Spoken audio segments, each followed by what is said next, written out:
And welcome back. Yes, the Fiat Grande Panda is in a Fiat, or should say, Stellantis showroom near you.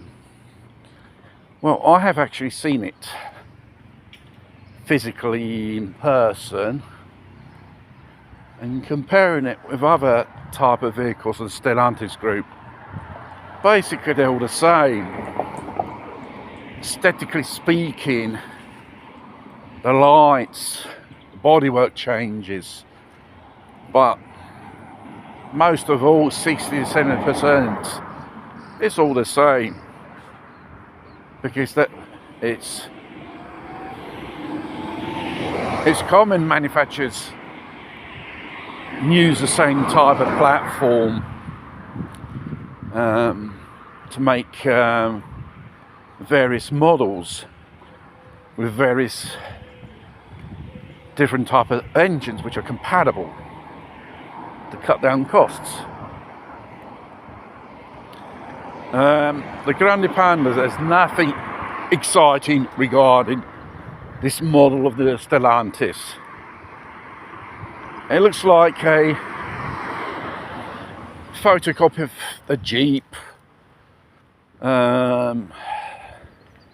the Citroen C3 crossover, which has many things in common because it's based on the same type of platform.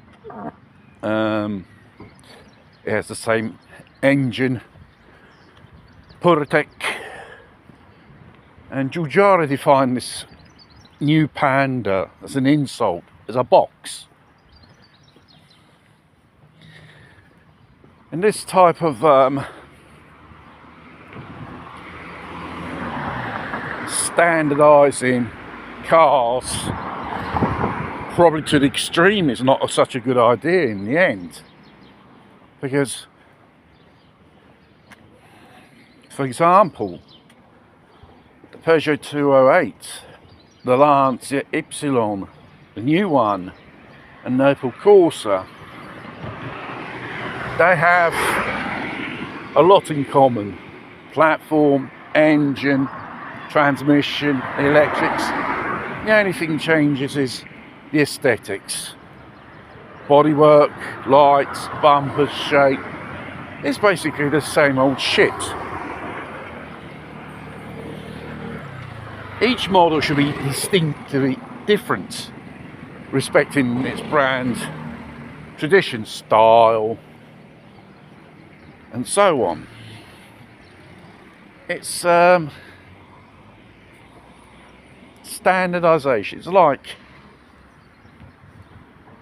building the Ford Model T and you just slap on a different badge and say, that's a Lancia, that's a Peugeot, that's an Opel, and so on.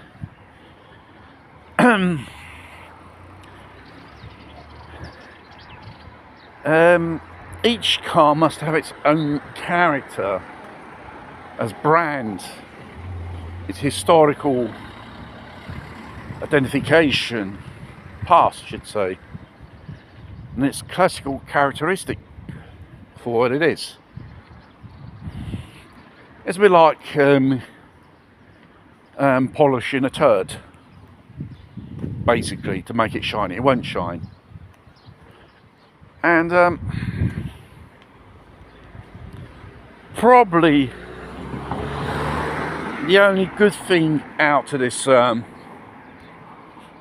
as I say in Italian, questo grande troiaio, is next year they're going to make this car in Brazil.